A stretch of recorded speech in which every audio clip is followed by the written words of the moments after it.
Hello दोस्तों, मैं मनोज सिंह और आज मैं बताने वाला हूँ कंसेप्ट ऑफ रेजिस्टेंस और रेसिस्टिविटी। जिस बहुत सारे इसके क्वेश्चन आए हुए हैं और आते हैं।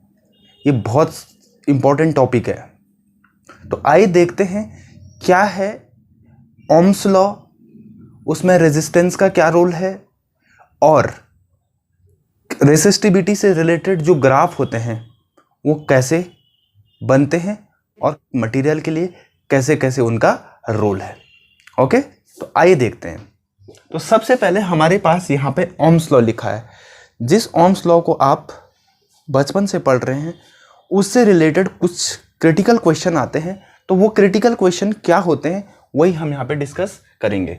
तो सबसे पहले आपको ये पता है ओम्स लॉ क्या होता है। Voltage is directly proportional to current, यानी जितनी ज़्यादा आप वोल्टेज बढ़ाओगे उतनी ज़्यादा करंट आपको मिलेगी। इस प्रोपोर्शनलिटी को हटा के एक प्रोपोर्शनलिटी कांस्टेंट आता है जो है रेसिस्टेंस। जो क्या है? रेसिस्टेंस। तो रेसिस्टेंस किसका रेशो है? वोल्टेज और करंट का रेशो। वोल्टेज और करंट का रेशो। इस पे मैं एक दो वीडियो पहले बना चुका हूँ, तो आप उसको देखिए, उससे और ज़्यादा आपको क्लियर होगा कि रेजिस्टेंस किस पे डिपेंड करता है और किस पे नहीं। R equal to rho L upon A। अब यहाँ पे देखिए कि ये जो फॉर्मूला है V इक्वल टू IR, ये कब लगता है? यानी किसी भी मेटल का टेम्परेचर जब कांस्टेंट होता है, यानी बिना टेम्परेचर कांस्टेंट हुए ये फॉर्मूला नहीं लगा सकते। अगर टेम्परेचर कांस्टेंट नहीं हुआ तो उसका रेजिस्टेंस भी कांस्टेंट नहीं होगा, क्योंकि आप जानते हैं मेटल का टेम्परेचर बढ़ने पे उसका रेजिस्टेंस बढ़ जाता है। इसीलिए हमने लिखा है T कांस्टेंट। अगर T कांस्टेंट होगा तो R कांस्टेंट होगा, और अगर R कांस्टेंट नहीं हुआ तो इसका मतलब आप ये फॉर्मूला नहीं लगा सकते हैं। इसीलिए ओम्स लॉ जो होता है वो हाई टेम्परेचर के लिए अलाउड नहीं होता है। अब यहाँ पे आप देखिए, अगर यहाँ पे देखिए तो R equal to V upon I है। तो ये स्ट्रेट लाइन ग्राफ है। V प्रोपोर्शनल टू I एक स्ट्रेट लाइन ग्राफ है, यानी इधर वोल्टेज है और यहाँ क्या है? करंट है। इधर वोल्टेज, इधर करंट। तो इसमें आप देखिए कि अगर यहाँ देखिए आप, इधर tan थीटा इक्वल टू क्या होता है? परपेंडिकुलर बाई 20, यानी V अपॉन I। और V अपॉन I किसके इक्वल होता है? R के इक्वल। अब यहाँ पे आप देखिए थीटा अगर इंक्रीज होता है तो R भी इंक्रीज, यानी थीटा जितना बड़ा होगा, एंगल जितना बड़ा होगा, उतना ही रेजिस्टेंस उसका ज़्यादा होगा। अब एक एग्जांपल इस पे देख लेते हैं कि मान लीजिए दो मटेरियल हमारे पास जिनका टेम्परेचर T1 और T2, जिसका टेम्परेचर क्या है हमारे पास? T1 और T2। T1 जो है यहाँ से थीटा एंगल बना रहा है और T2 कितना है? थीटा 2 एंगल बना रहा है।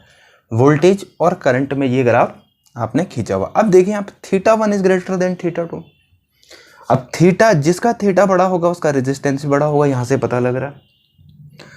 और जिसका रेजिस्टेंस बड़ा होगा उसका टेम्परेचर भी बड़ा होगा, क्योंकि temperature is proportional to resistance. Okay, तो इसमें ये सब चीज़ें आती हैं और इस पे बहुत सारे क्वेश्चन आपको बनते हैं। ऐसे ही इस ग्राफ पे कई क्वेश्चन हैं। तो अगर आपको ये कंसेप्चुअली याद रहता है तो इस क्वेश्चन को करने में आपको कोई परेशानी नहीं होगी। आइए दूसरी चीज़ देखते हैं, टर्म रिलेटेड टू रेजिस्टेंस।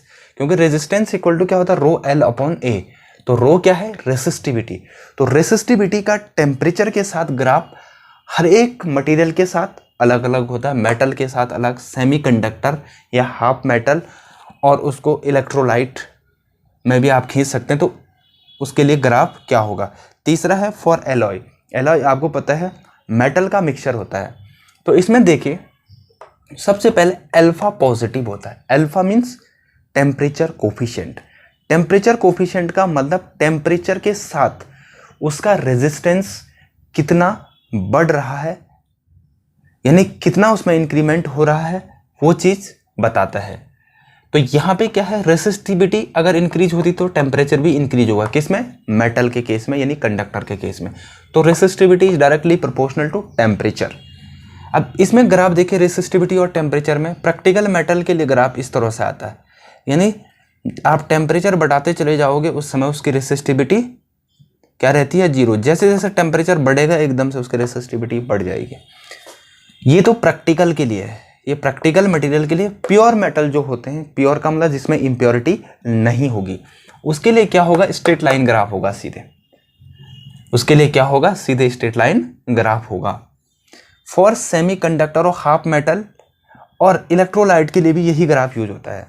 तो अल्फा नेगेटिव का मतलब हुआ कि इसका जो रेसिस्टिविटी है वो टेम्परेचर के साथ डिक्रीज करेगी, इसीलिए यहां पे हमने क्या बोला, अल्फा नेगेटिव, यानी इसका टेम्परेचर ऑफ कोफिशिएंट क्या होगा, नेगेटिव होगा। तो इसलिए आप देख रहे हैं रो प्रोपोर्शनल टू 1/T, तो ये इस तरह का ग्राफ, हाइपरबोलिक ग्राफ बनेगा।